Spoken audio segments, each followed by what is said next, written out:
जी अस्सलाम वालेकुम। हमारा टॉपिक चल रहा था रिएक्शंस ऑफ अल्कीन। ठीक है, तो हमने पढ़े थे एडिशन रिएक्शंस ऑफ अल्कीन। आगे दो रिएक्शंस और हैं, oxidation reactions and polymerization of alkene. ठीक है, तो एडिशन रिएक्शंस के अंदर एक रिएक्शन हमारा स्किप हो गया था, एडिशन ऑफ सल्फ्यूरिक एसिड। ठीक, हम उसको पहले कर लेते हैं, फिर हम आगे ऑक्सीडेशन रिएक्शन और पॉलीमराइजेशन की तरफ आएंगे। तो पहले है जी एडिशन ऑफ सल्फ्यूरिक एसिड। यहाँ पर एक बात क्लियर कर लें कि जो एडिशन ऑफ सल्फ्यूरिक एसिड है ये भी फॉलो करती है मार्कोनिकोव रूल को, लेकिन हम यहाँ मार्कोनिकोव रूल को फॉलो नहीं करेंगे क्योंकि हम पीछे पढ़ चुके हैं। तो हम फिर अभी सिंपल सिमेट्रिकल अल्कीन से ही सल्फ्यूरिक एसिड की जो है एडिशन करवाएंगे। तो क्या होगा, CH2 double bond CH2 plus H2SO4 को खोल के लिखें तो कुछ इस तरह से होता है जी। ठीक है,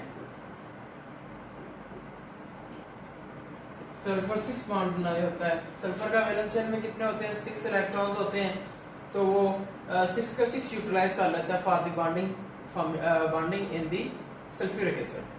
ठीक है, अब इसमें होता क्या है, यहाँ पर इस हाइड्रोजन पर होता है पार्शियल पॉजिटिव चार्ज, इस पर पार्शियल नेगेटिव। सारी बात है, इसका इलेक्ट्रोनेगेटिविटी जो है वो कम है, इसकी जो इलेक्ट्रोनेगेटिविटी क्या है, ज्यादा है।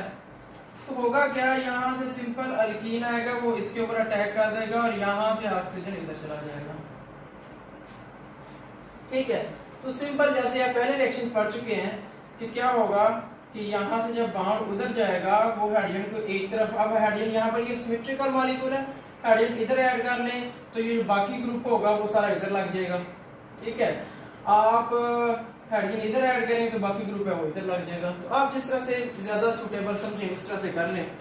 आपके पास क्या बन जाएगा, CH3 CH2 OSO4H, ये चीज बन जाएगी आपके पास। ठीक है, तो this is the addition of sulphuric acid. Sulphuric acid का ऐड अप हो जाना। तो यहां पर वो कहता है कि अगर आपने सल्फ्यूरिक एसिड को रिमूव करवाना हो, या ऐसे कह लें कि सल्फ्यूरिक एसिड को दोबारा से रीजनरेट करवाना हो, तो होता क्या है कि आप इसमें वाटर को ऐड कर दें एट 100 डिग्री।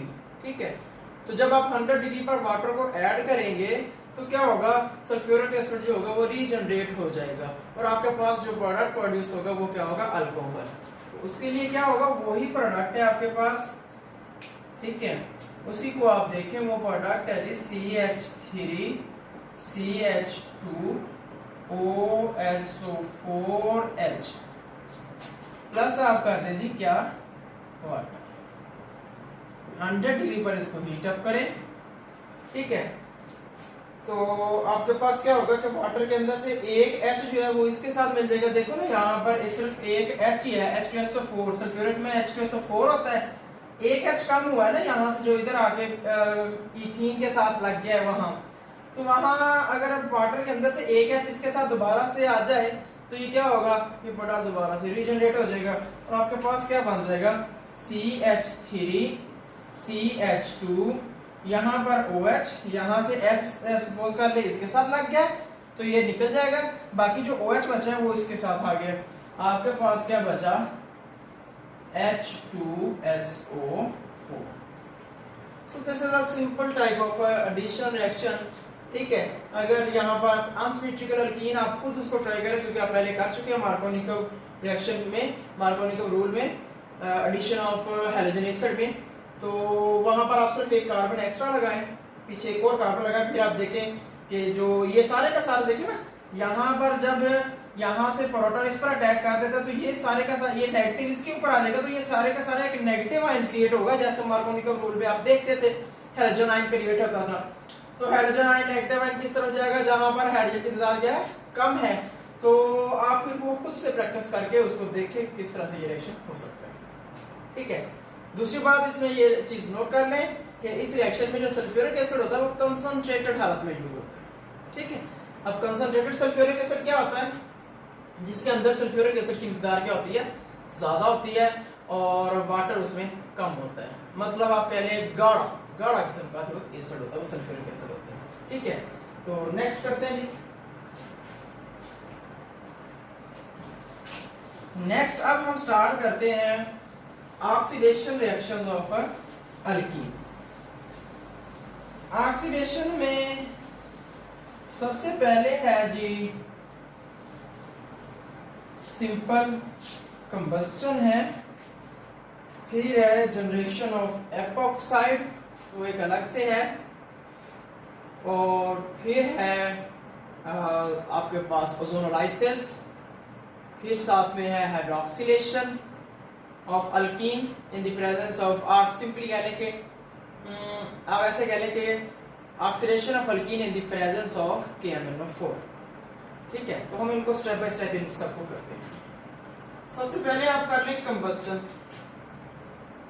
देखें जी, अब यहां पर आप अल्केन की बात करें, अल्कीन की बात करें या अल्काइन की बात करें, आप किसी की भी बात करें, ऑक्सीडेशन जब उसकी होगी, कंबस्टन जब उसकी होगी, मतलब उसको जब जलाया जाएगा in the presence of oxygen, product सबका क्या बनेगा, सेम बनेगा, सेम प्रोडक्ट, कोई डिफरेंस नहीं होगा, सब के सब एक ही तरह के प्रोडक्ट बनाए। कौन से बनेंगे, कार्बन डाइऑक्साइड प्लस वाटर, और साथ में क्या खारिज होगी, हीट। ठीक है, तो अल्केन की कंबस्टन करा लें, आपने करके देखी है, अल्कीन की करा लें, अभी हम करेंगे, उसके बाद अल्काइन की आप करेंगे। अब तीनों में देखेंगे चीज एक ही बनेगी, फिर फर्क क्या होगा, नंबर ऑफ प्रोडक्ट्स बढ़ जाएंगे। मसलन कार्बन डाइऑक्साइड अल्केन में 1 बनता है, अल्कीन में 2 बन जाएंगे, अल्काइन में 3 बन जाएंगे, इस तरह से चेंजेस आ सकती है। ठीक है, आपके पास क्या होगा कंबस्टन में, आपके पास है CH2 double bond CH2 plus oxygen, इसके 3 मॉलिक्यूल यहाँ यूज होते हैं। इसको हमने फ्लेम आप कह लें, इसको आपने फ्लेम दिया है। ठीक है, क्योंकि कंबस्टन जो आपने पढ़ा था वो है तो स्पॉन्टेनियस, लेकिन उसको भी स्टार्ट कराने के लिए हमें एक फ्लेम या एक हाई एनर्जी की रिक्वायरमेंट होती है। ठीक है, उसके बाद आपके पास क्या बन जाएगा, CO2 और वाटर। 2 मॉलिक्यूल वाटर के बनते हैं जी, 2 मॉलिक्यूल आपके पास कार्बन डाइऑक्साइड के बनते हैं। ठीक है, so this is a very simple type of reaction. Plus में क्या बनेगा, प्लस में आपके पास बन जाएगा हीट। क्लियर, तो आप जैसे मर्जी करवाएं जी।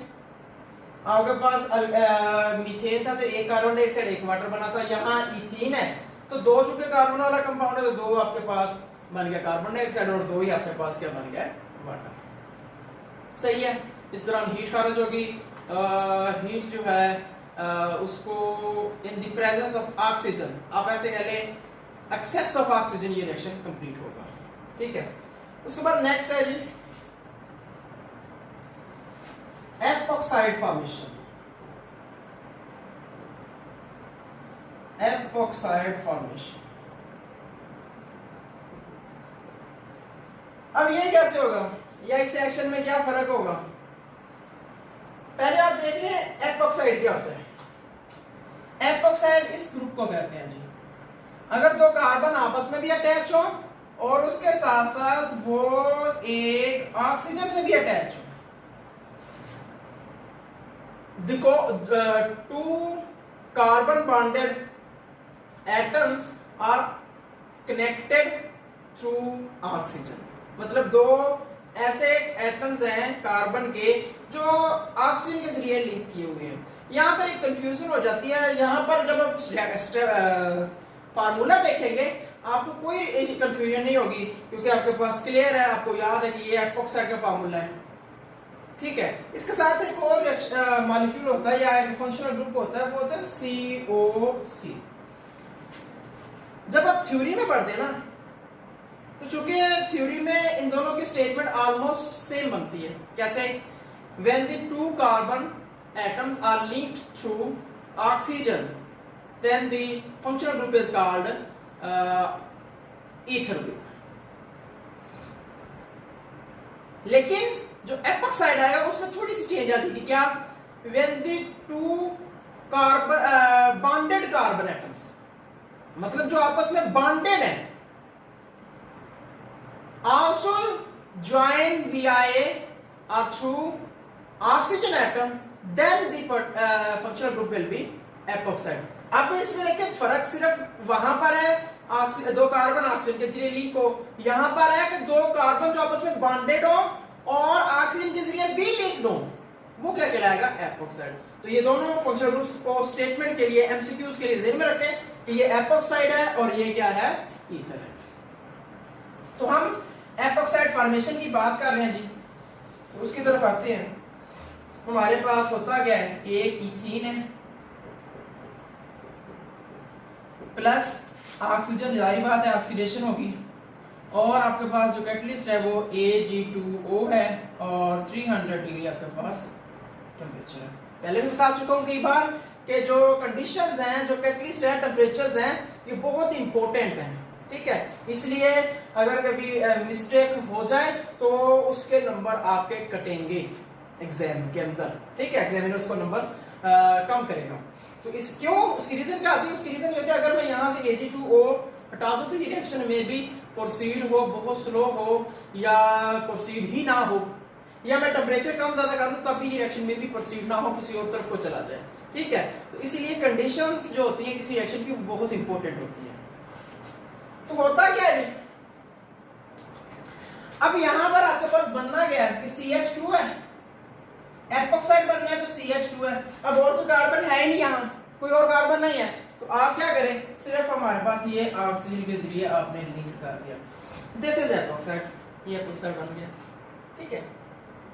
इसे आप इथाइलिन एपॉक्साइड भी कह सकते हैं, ठीक है? आपको यहाँ कंफ्यूजन हो रही है कि यहाँ दो एटम है, वहां ऑक्सीजन का एक एटम है, तो भाई होता क्या है? Actually half mole of oxygen require होता है। अब इस रिएक्शन का वैसे तो कंसेप्ट आपके पास सिंपल सा है कि जी यहाँ से डबल बॉन्ड में से एक बॉन्ड टूटेगा, दो सिग्मा बॉन्ड बन जाएंगे, एक पाई बॉन्ड टूटने से एक प्रोडक्ट आपके पास बन गया। लेकिन अगर आप इसकी क्वांटिटेटिव एनालिसिस की तरफ जाएं इस रिएक्शन की, तो आपको यहाँ वाज़ेह नजर आ रहा है कि ये जो इधर साथ कोई कोफिशिएंट लिखा होता है, जैसे यहाँ पर 1 है, कुछ भी ना हो तो 1 है, यहाँ पर क्या है? 1/2 है। ये कोफिशिएंट रिप्रेजेंट करता होता है number of moles of the molecule reacting in a reaction, ठीक है? कि इस रिएक्शन में इसके कितने मोल्स यूज हुए? एक। इसके कितने यूज हुए? Half mole.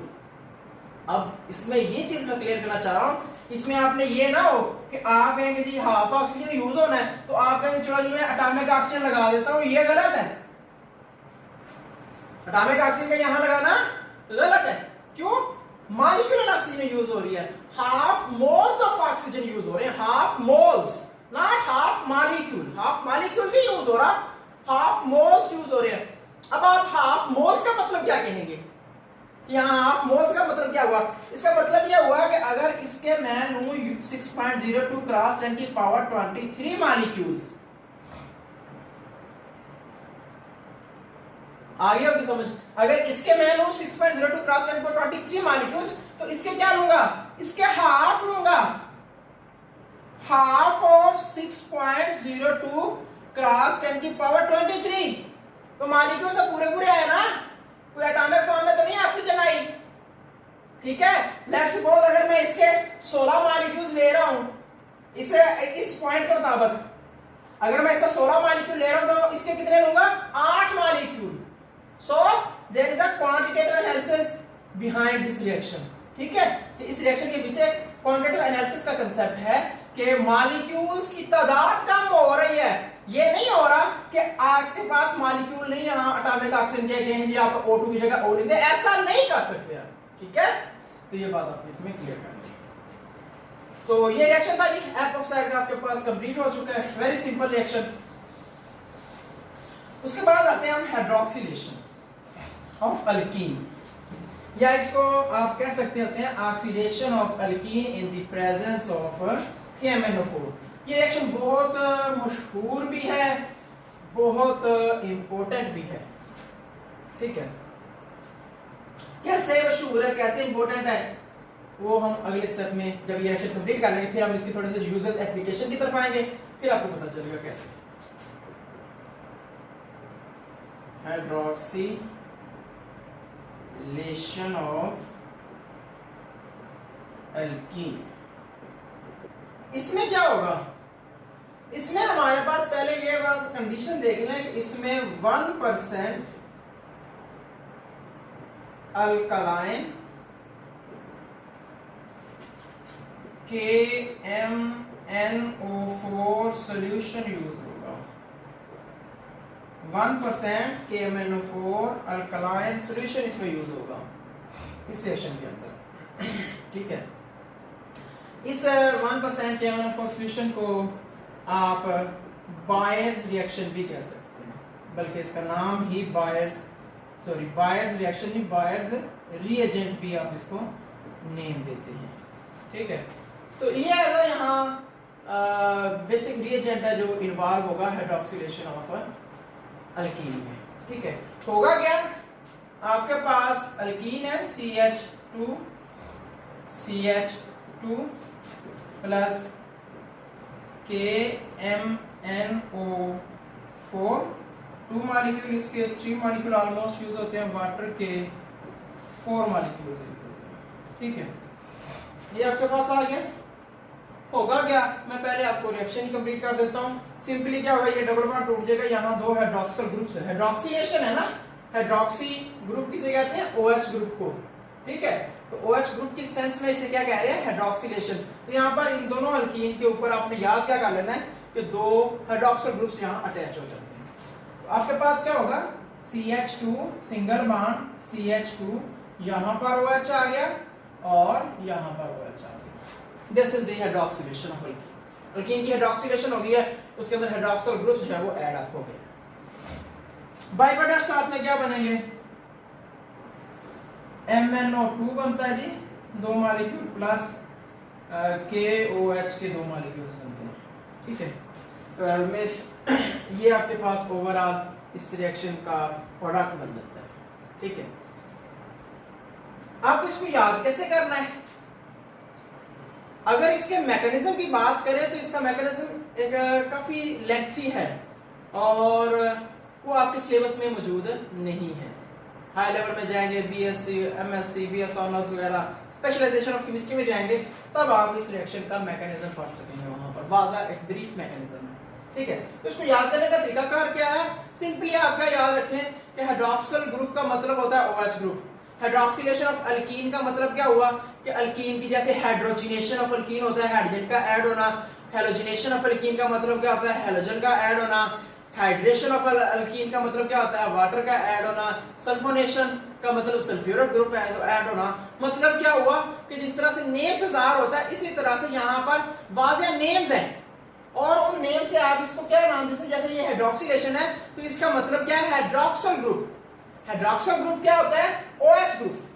अब चूंकि ये OH ग्रुप हाइड्रोक्सिल ग्रुप है, इसलिए हमारे पास क्या होगा कि ये अल्कीन है, एडिशन तो इसमें हो रही है हाइड्रोक्सिलेशन ऑफ अल्कीन, तो होगा क्या, यहाँ से डबल बॉन्ड है, एक बॉन्ड जो है वो टूट जाएगा पाई बॉन्ड, और एक पाई बॉन्ड टूटने से 2 सिग्मा बॉन्ड वहां OH ग्रुप के बन जाएंगे। ये आपको मेन प्रोडक्ट याद होना चाहिए। आगे बाई प्रोडक्ट है जो KMnO4 आगे MnO2 में कन्वर्ट हो जाता है, प्लस किस में कन्वर्ट हो जाता है, वो KOH के अंदर। ठीक हो गया, तो वेरी इजी।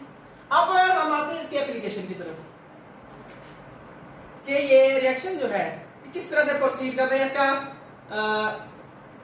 आप कह लें कि इसका फायदा क्या है।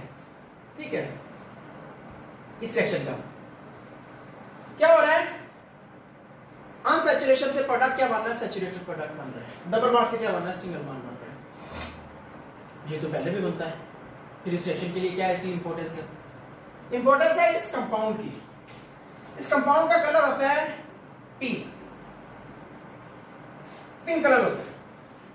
ठीक है, जहां पे इसका साथ हाइड्रोक्सिलेशन हो जाती है, मतलब जब ये इसके साथ रिएक्ट कर लेता है, तब इसका ये जो पिंक कलर है, क्योंकि ये KMnO4 अब आगे प्रोडक्ट में कहीं नहीं है, रिएक्शन में तो यूज हो जाना है, प्रोडक्ट में आगे कहीं नहीं है, तो इसीलिए जब ये रिएक्शन हो जाता है, जब ये रिएक्शन कंप्लीट हो जाता है या ये रिएक्शन में हिस्सा ले लेता है, रिएक्ट कर लेता है, उस वक्त इसका जो पिंक कलर है वो क्या कहता है, रेड।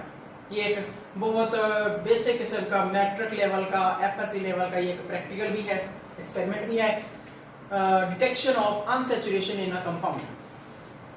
एक कंपाउंड में देखना कि उसके अंदर डबल बॉन्ड है या नहीं, कार्बन कार्बन डबल बॉन्ड है या नहीं। क्यों कार्बन कार्बन डबल बॉन्ड होगा, आप उसमें डालेंगे KMnO4, उसका एक सॉल्यूशन बना ले किसी कंपाउंड का। लेट्स सपोज आपको कहता है कि जी एक केमिकल है, ऐसे वो कहता है अननोन केमिकल है, आपको एग्जामिनर कहता है, वो कहता है इस पर एक्सपेरिमेंट करें और मुझे बताएं कि इसके अंदर अनसैचुरेशन है या नहीं। अनसैचुरेशन का मतलब होता है carbon carbon double bond, carbon carbon double bond है या नहीं। सिंपल ये क्वेश्चन पूछता है आपसे। आप क्या करें, उस कंपाउंड का सॉल्यूशन बना लें और उस सॉल्यूशन के अंदर आप क्या ऐड कर दें, KMnO4। तो जैसे ही KMnO4 ऐड करेंगे, अगर उस KMnO4 को ऐड करने से KMnO4 का जो पिंक कलर है वो खत्म हो जाता है, इसका मतलब है उसने उस रिएक्शन, उस प्रोडक्ट के, उस रिएक्टेंट के साथ रिएक्शन कर लिया है। तो रिएक्शन करने के बाद वो क्या हो गया, वो अनसैचुरेशन से सैचुरेशन में चला गया, उसने उसके अंदर ऐड हो गया, जिसकी वजह से KMnO4 खत्म हो गया, यूटिलाइज हो गया।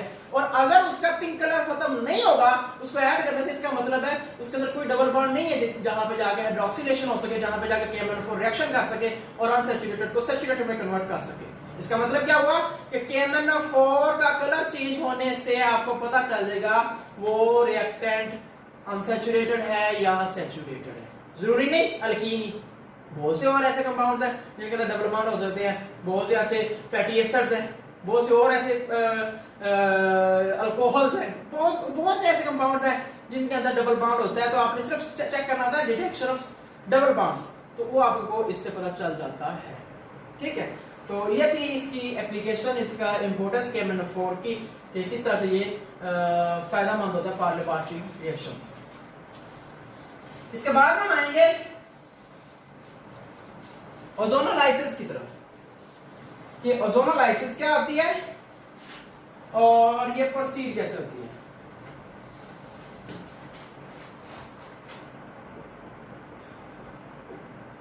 Ozonolysis, ozonolysis of alkyne. Ozonolysis, lysis, लफ्ज लाइसिस का मतलब होता है ब्रेक, टूट जाना। ओजोनोलाइसिस ओजोन की मदद से टूट जाना। हाइड्रोलाइसिस वाटर की मदद से टूट जाना।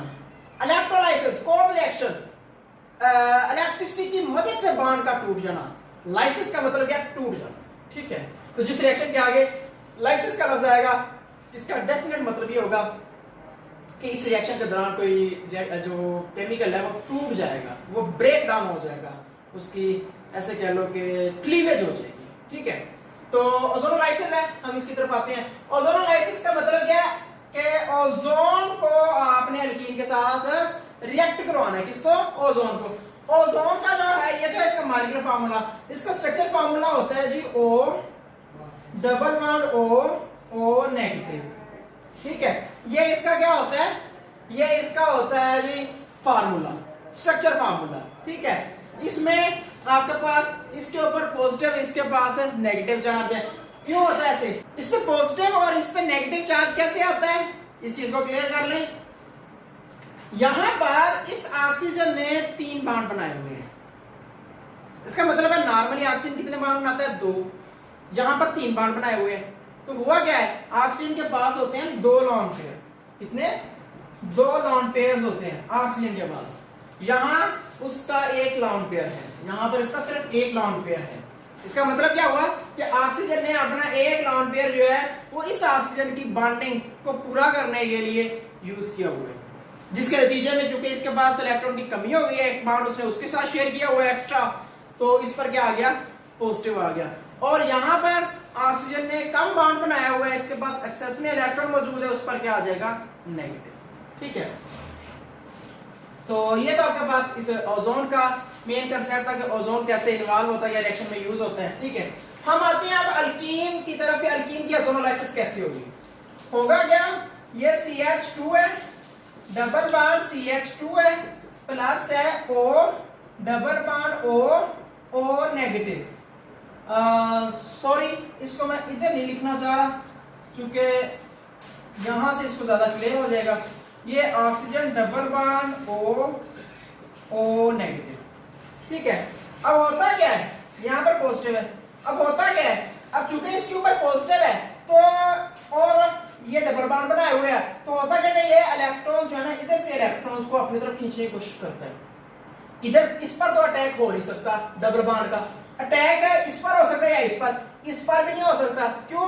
ये पहले बेचारा जो है ना एक्सेस में इलेक्ट्रॉन थे वो यूटिलाइज किए बैठा, 3 बॉन्ड बनाया, 3 से ज्यादा बॉन्ड तो नहीं बना सकता।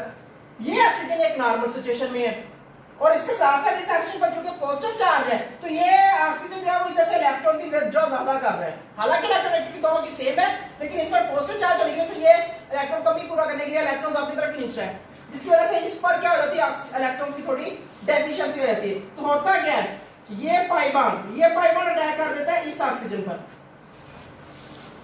ठीक है। जब ये पाई बॉन्ड इस ऑक्सीजन पर अटैक करेगा, ये बॉन्ड शिफ्ट हो जाएगा इसके ऊपर, ये बॉन्ड इसके ऊपर शिफ्ट हो जाएगा। क्यों शिफ्ट हो जाएगा? क्योंकि जब ये आपके दो बॉन्ड इसके बने हुए हैं, जब ये एक्स्ट्रा बॉन्ड बनाने की कोशिश करेगा तो इसका ये बॉन्ड ब्रेक हो जाएगा, और इस ऑक्सीजन ने जो कि पहले एक लोन पेयर यूज किया हुआ था इसको स्टेबलाइज करने के लिए, अब ये ऑक्सीजन तो इनमें से स्टेबलाइज हो रहा है, तो ये ऑक्सीजन क्या करेगा, अपना बॉन्ड वापस ले लेगा, तो ये बॉन्ड इसकी तरफ चला जाएगा। जब ये बॉन्ड इधर जाएगा, अब ये ऑक्सीजन अकेला बच जाएगा, तो ये ऑक्सीजन क्या करेगा, आपको पता है यहां पर अब सारे कंसेप्ट को अच्छे से ध्यान में रखें कि यहां से जब ये अटैक करेगा इसके ऊपर, ये बॉन्ड इधर चला जाएगा। अब जाहिर बात है इनमें से किसी एक की तरफ को ऑक्सीजन जाना है, सपोज ये ऑक्सीजन आ गया इसकी तरफ, जब इसकी तरफ आएगा तो इस कार्बन के ऊपर क्या होगा, पॉजिटिव आ जाएगा, लाइक प्रीवियस रिएक्शंस, पिछले रिएक्शंस की तरह की, एक तरफ अगर बॉन्ड आएगा तो दूसरी तरफ पॉजिटिव आ जाएगा, तो यहां पर आ जाएगा पॉजिटिव, तो ये अटैक करेगा फौरन इसके ऊपर। This is a cyclic type of reaction, flow हो रहा है, प्रॉपर फ्लो चल रहा है, तो ये अटैक कर देगा इस ऑक्सीजन के ऊपर, और आपके पास प्रोडक्ट अब क्या बनेगा, प्रोडक्ट की तरफ आ जाए, वो क्या बनेगा, सी, चलें खोल के लिख देते हैं सारा कुछ, CH2, ये सिंगल बॉन्ड रहेगा, CH। अब देखिए तीनों ऑक्सीजन एक साथ है, एक ही तरफ लगे हुए हैं, तो यहाँ तीनों ये एडजस्ट में थोड़ा सा ऊपर लिख देता हूँ, इजी हो जाएगा, कंफ्यूजन नहीं होगी। यहाँ पर एक ऑक्सीजन ये आया, ये दूसरा ऑक्सीजन आ गया, ये तीसरा ऑक्सीजन आ गया, ये आ गया, ये बना बन गया। दिस इज मोलोजोनाइड, क्या है ये, molozonide, and it is very unstable, ये बहुत ज्यादा अनस्टेबल है, बहुत ज्यादा अनस्टेबल। क्यों है, पहले हम इसके ऊपर डिस्कस कर लेते हैं अगले स्टेप में जाने की बजाय। अनस्टेबल क्यों है भाई, सिंपल सा कंसेप्ट इसकी स्ट्रक्चर में नजर आ रहा है, क्या, तीनों ऑक्सीजन एक तरफ लगे हुए हैं। अब इसका क्या मतलब हुआ, इसका क्या फायदा हुआ या क्या नुकसान हुआ भाई, ऑक्सीजन पर ऑक्सीजन की इलेक्ट्रोनेगेटिविटी क्या आती है, 3.5, 3.5, तीनों ऑक्सीजन एक तरफ लगे हुए हैं मॉलिक्यूल के, तो ये क्या करते हैं, ये तीनों फिर बॉन्ड को अपने इन बॉन्ड्स को खींचने की कोशिश करते हैं, कार्बन वाले बॉन्ड्स को, मतलब इसको ऐसे कह लें कि बहुत ज्यादा इलेक्ट्रॉनिक डेफिशिएंसी कर देते हैं कार्बन्स पर, तो मॉलिक्यूल तो अनस्टेबल हो गया। कोई स्टेबिलिटी कब होगी, जब यूनिफॉर्म कंपोजिशन होगी, जब यूनिफॉर्म डिस्ट्रीब्यूशन ऑफ इलेक्ट्रॉन होगी, कोई ज्यादा बॉन्ड ब्रेकेज का, कोई ज्यादा बॉन्ड खींचने का, कोई ज्यादा पोलैरिटी का चांस नहीं होगा। जितनी कम पोलैरिटी आती जाएगी उतना बॉन्ड स्टेबल होता जाएगा। तो यहां पर फिर क्या होगा, ऑक्सीजन तो तीनों ऑक्सीजन तो कार्बन को अनस्टेबल किए हुए हैं, तो फिर होता क्या है, फिर ये इसके अंदर होती है रीअरेंजमेंट, इसका अगला स्टेप होता है रीअरेंजमेंट। अब रीअरेंजमेंट होती क्या है, उसका मैकेनिज्म क्या है, वो आपकी बुक में नहीं है, आपको करने की जरूरत नहीं है। होगा क्या कि ये रीअरेंजमेंट होगा,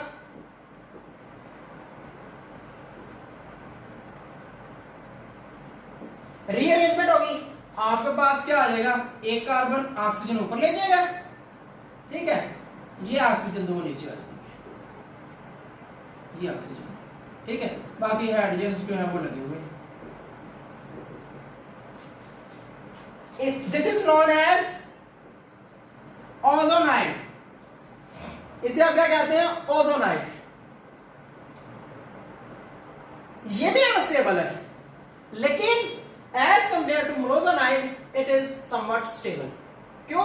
क्योंकि इसमें एक ऑक्सीजन ऊपर की तरफ को लग गया है, दो ऑक्सीजन नीचे की तरफ को, मतलब अब कुछ इस तरह की इन्वायरमेंट हो गई, दोनों खींच रही हैं इलेक्ट्रॉन्स को, ठीक है। तो किसी हद तक स्टेबिलिटी आ गई है, लेकिन ये भी अनस्टेबल होता है, ये मजीद आगे ब्रेकअप होता है और आगे न्यू प्रोडक्ट्स में कन्वर्ट हो जाता है। कैसे? ये यहां से और यहां से टूट जाएगा, ठीक है, यहां से टूट जाएगा और आपके पास सिंपल सी बात है, क्या नजर आ रहा है, दो फॉर्मेल्डिहाइड बन जाएंगे, ठीक है।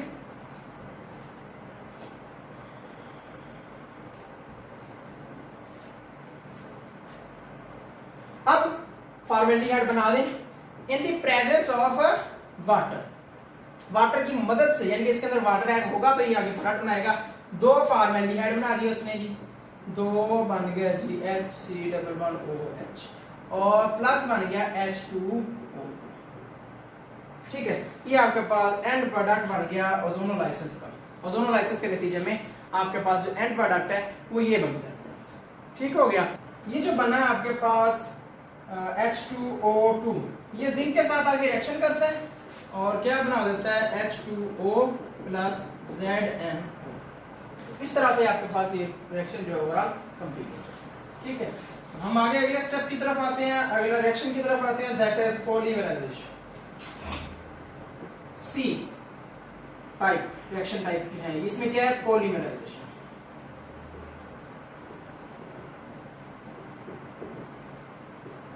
अब इसमें क्या होगा, पॉलीमराइजेशन का मतलब क्या होता है, पॉली का मतलब होता है कई, मर का मतलब होता है यूनिट्स, तो बहुत से यूनिट्स सब यूनिट्स का मिलता जाना और मिल के आगे लॉन्ग चेन बड़ा प्रोडक्ट बना देना पॉलीमराइजेशन होती है, ठीक है। किसकी है, अल्कीन की है, तो आप अल्कीन ले लें। आपने ले लिया CH2, ठीक है, double bond CH2 plus CH2 double bond CH2, तो इसमें ऑलमोस्ट 400 डिग्री टेम्परेचर होता है, 100 डिग्री ATM प्रेशर होता है और अबाउट 0.1% इसमें ऑक्सीजन ट्रेसेस में होती है, ठीक है। तो होता क्या है, अब देखिए इसमें क्या है, पाई बॉन्ड कैसे बनते हैं, pz ऑर्बिटल से ऐसे, ठीक है। इसके भी pz ऑर्बिटल्स ऐसे होते हैं जो आपस में ओवरलैप इस तरह से की होती है उन्होंने। अब होता क्या है, होता कुछ यूं है कि चूंकि सिग्मा बॉन्ड ज्यादा स्टेबल होता है, पाई बॉन्ड लेस स्टेबल होता है, तो ये क्योंकि साइड में तो ओवरलैप कर रहे हैं, अब मॉलिक्यूल करीब है, तो ये साइड लेस ओवरलैपिंग को खत्म करके क्या कर देते हैं, अपने आप को हेड टू हेड ओवरलैपिंग में, यानी ये इस तरफ आ जाता है, ये इस तरफ आ जाएगा ऐसे, और ये आपके पास इसकी हेड टू हेड ओवरलैपिंग, और सेम इस तरह से जो ये है ये आगे जाके हेड टू हेड ओवरलैपिंग, ये पीछे जाके हेड टू हेड ओवरलैपिंग। मतलब क्या हुआ कि इसमें pz ऑर्बिटल जो होता है वो इंटर कन्वर्ट हो जाता है from sideways to head overlapping, simple अल्फाज में अगर आप समझने की कोशिश करें, और आपके पास कन्वर्ट क्या होता है, पाई बॉन्ड से सिग्मा बॉन्ड बन जाता है। ज्यादा स्टेबिलिटी की तरफ जाना है तो सिग्मा बॉन्ड स्टेबल है, वो उस तरफ चला जाता है। अब इस तरह के कई मॉलिक्यूल्स आपस में मिलते जाएं, ठीक है।